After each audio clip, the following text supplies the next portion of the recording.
June 7th, 1944. Germany's most dangerous Panzer counterattack was already moving toward Normandy. If those tanks reached the beaches, D-Day would have been over. But they never got there, because before they could even reach them, the sky stopped them. On June 7th, American 9th Air Force P-47s flew more than 2,000 fighter-bomber sorties in support of the Normandy landings. The window to stop Operation Overlord had already closed. Not on Omaha Beach.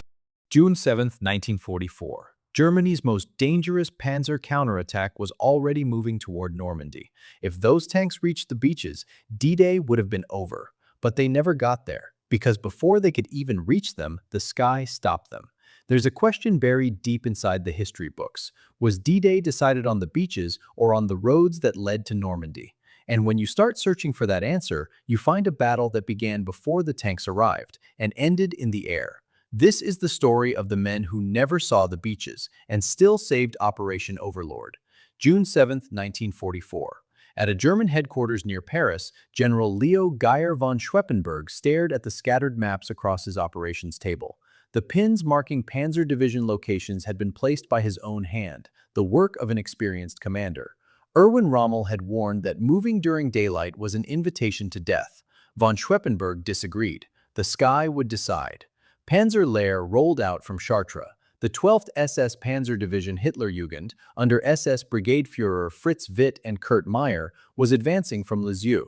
The 21st Panzer Division was already locked in combat near Caen. Other armored units across France were moving under the command structure of Gerd von Rundstedt. On the map, it looked perfect. One hand, heavy and powerful, about to strike. Allied forces had landed in Normandy just 24 hours earlier. Their beachheads were still fragile, still shallow, still within range of a sharp armored blow. If von Schweppenberg's panzers reached the coast by the evening of June 8th, the entire invasion could have been pushed back into the sea. Von Schweppenberg, a man who had spent 4 decades in uniform, knew one lesson well: strike first, strike hard, strike before the enemy can dig in. He had studied the invasion carefully. The first 48 to 72 hours would decide everything.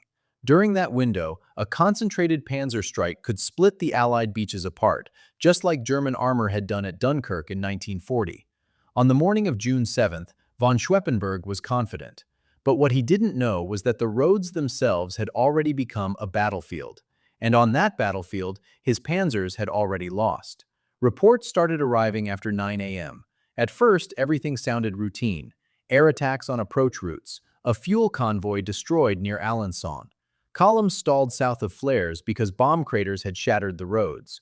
All of this was the result of the transportation plan. For weeks before D-Day, Allied bombers had systematically destroyed France's rail networks. Headquarters logged the reports. The situation map was updated. The picture still looked manageable, but as the afternoon approached, the tone of the reports changed. General Fritz Bayerlein, commander of Panzer Lehr, reported that fighter bombers had destroyed his fuel trucks near Argentan. His tanks now sat in an orchard, unable to move toward the front, waiting for resupply that might never arrive. A signals officer from the 12th SS reported that RAF Typhoons had burned his communications vehicles on an open road.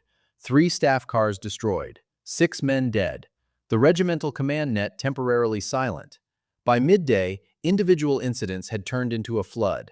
A column attacked near Thouars-sur-Mer, 14 vehicles destroyed by P-47 Thunderbolts. An ammunition convoy exploded outside Flers. For 20 minutes, blasts echoed as shells detonated inside burning trucks. Tank transporters were trapped on a narrow road. 5 Panther tanks lost before they ever reached the battlefield. From his headquarters in Paris, von Schweppenberg couldn't see the machine the Allies had built above the roads of France. By June 1944, the Western Allies possessed an air force unlike anything the world had ever seen. The American 8th and 9th Air Forces, together with the British Royal Air Force, could send thousands of aircraft over France on any given day. Their key weapon was the fighter bomber. The American P-47 Thunderbolt was a monster, a 7-ton aircraft capable of carrying 2,000 pounds of bombs or 8 rockets. The British Hawker Typhoon was just as deadly.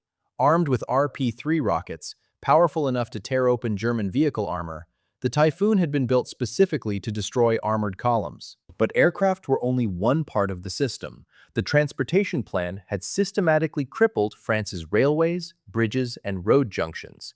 In May 1944 alone, Allied bombers dropped hundreds of thousands of tons of explosives on rail yards between Paris and the English Channel. The goal was simple.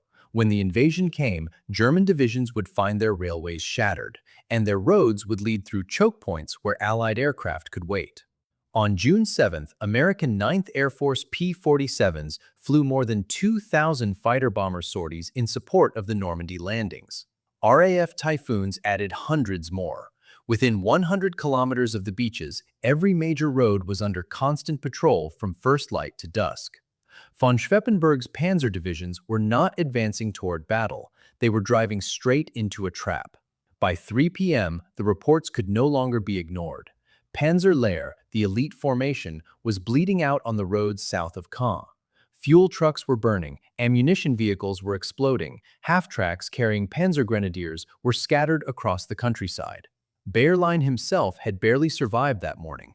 Near Argentan, his command car was strafed by P-47 Thunderbolts. He jumped into a ditch as machine gun bullets tore into the ground around him. When he climbed out, his car was burning. 2 of his staff officers were dead. Tanks often survived individual air attacks, but tanks can't fight without fuel. They can't fight without ammunition. They can't fight without infantry and artillery. In a single day of marching, Panzer Lehr lost more than 80 vehicles to air attacks. Most of them were fuel trucks and transport vehicles. 5 tanks were also lost before they ever reached the battlefield. The division was being ripped apart on the road. The 12th SS Panzer Division Hitlerjugend suffered the same fate. Kurt Meyer's Spearhead Regiment was caught on open roads under the afternoon sun. RAF Typhoon rockets struck them with methodical precision. By evening, von Schweppenberg understood. The counterattack would not happen on June 8th. Maybe not on June 9th. Maybe not ever. The kind of war he had trained for was already over. Now war was about systems and information. And the side that controlled the sky controlled everything beneath it. On June 10th, Allied intelligence identified the location of Panzer Group West headquarters. That evening, RAF Typhoons fired their rockets. Then Mitchell bombers dropped 500-pound bombs. The compound was destroyed. Chief of Staff Alfred Gauss and several officers were killed. Von Schweppenberg was severely wounded. Panzer Group West headquarters was effectively wiped out. The Battle of Normandy continued for 2 more months, but the truth was this. The window to stop Operation Overlord had already closed on the first day. Not on Omaha Beach, but on the roads that led to it. If this story showed you how intelligence, air power, and planning stopped Germany's armored reserves, hit like and subscribe. There are many more World War II stories like this, the ones you don't always find in the history books, and you'll find them right here.